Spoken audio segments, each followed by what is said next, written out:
The secret behind children's misbehavior. Neuroscience reveals what parents need to know today. Hello everyone. Today I want to share with you a story. A journey of discovery that truly surprised and touched me deeply. It's about why our little ones misbehave.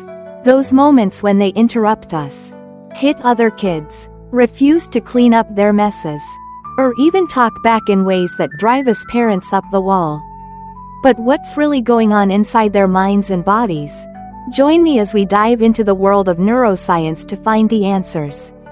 And trust me, it'll change the way you see your child forever. First, let me give you a quick rundown of the key insights we'll explore today. Children's misbehavior isn't really about them plotting against us.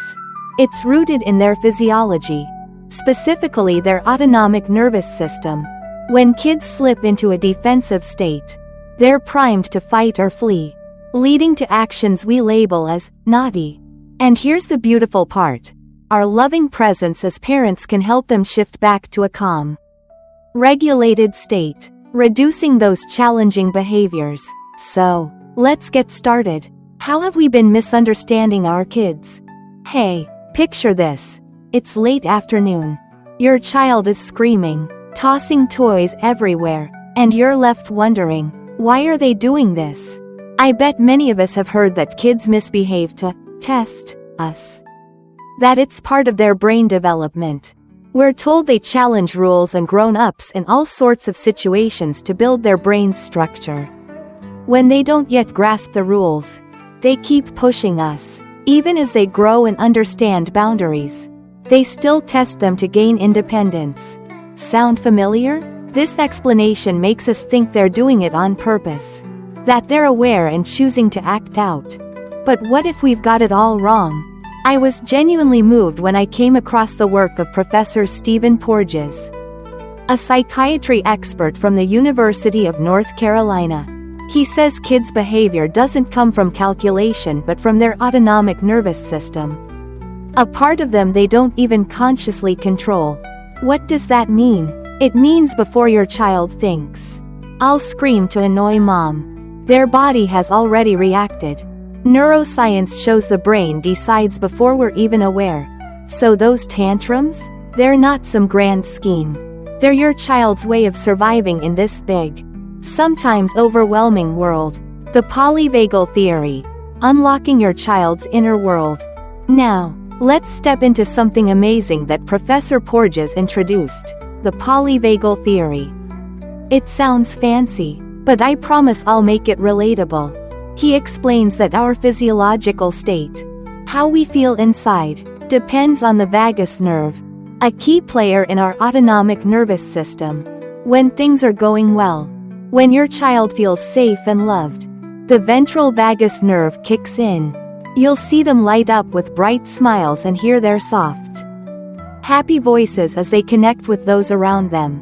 But when they feel threatened, maybe from a harsh word or a stressful moment, their sympathetic nervous system triggers a fight or flight response. They get anxious, maybe lash out, and if they're completely overwhelmed, like after constant scolding, the dorsal vagus nerve steps in, freezing them in a sluggish, shut-down state. Here's the magic. Their nervous system reacts before their conscious mind even catches up. So those outbursts or defiance, they're not malice. They're their body crying out. The autonomic nervous system in kids, when it's not really misbehavior. Have you ever thought about how small our kids are compared to us? Imagine being them, tiny, fragile, and constantly judged by these towering grown-ups. Professor Porges points out that this power gap, combined with our habit of placing expectations on them, can push them into a defensive physiological state. When that happens, they're ready to fight with tantrums or aggression, or flee by crying or withdrawing. I'll never forget what he said. It hit me hard. We call it misbehavior, but it's not really that. Misbehavior implies they're intentionally trying to gain something. What I see is their physiological state in chaos, and they're just expressing that chaos through their actions. When they're upset, maybe from a fight with a sibling or a clash with us, their inner balance gets thrown off. And who do they take it out on? Us. The ones closest to them. He put it so well with a funny image. It's like dad comes home and yells at mom. Mom yells at the kids. And in the end, Johnny kicks the dog. Ring a bell? The big takeaway here is that if we assume they're acting out on purpose and punish them, we're missing the root of it all. Punishment might scare them into compliance, but it doesn't make them feel safe. Treating kids like puppies. The secret to making them feel safe. Do you have a pet? If so, you've probably talked to your little pup in that sweet, soothing voice, right? I found it so touching when Professor Porges suggested we treat our kids the same way. To feel safe, kids don't just need us to say, "I'll protect you." They need our warm tone, our loving eyes, and our calm, gentle pace. Those are the safety signals their nervous system picks up on. He believes that if we stop seeing kids as scheming little troublemakers with intentional bad behavior, we'll get so much further. When we simply try to understand their state, they calm down, learning gets easier, our bond grows stronger, and in a way, they learn from that love. And we learn from them too. It's a beautiful reminder. Our kids aren't our enemies. They're little souls needing our compassion. Loving them doesn't mean spoiling them. Don't get it twisted. Hold on, though. Does loving them mean we can't discipline them? I know some of us worry that being too soft might spoil them, robbing them of resilience. Professor Porges gets that concern. He says there's a difference between overprotecting and being attuned to their needs. Overprotection isn't about shielding them from every struggle.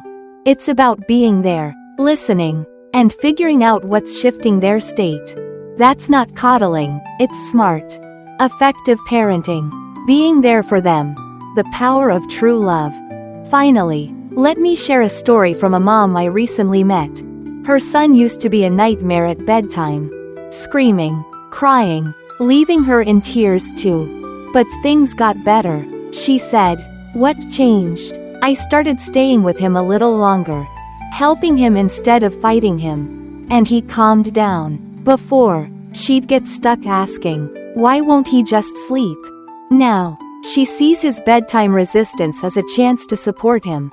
It worked. He's back to his sweet, lovable self. And bedtime's no longer a war. Friends, that's my message today. Our loving presence can change everything. It helps them regulate, make better choices, and feel secure. Parenting doesn't have to be complicated. Just be there, truly be there, with all your love and understanding. Thank you for listening. I hope this story brings you a fresh perspective, a bit of warmth, and tons of inspiration to love your kids even more every day. See you next time.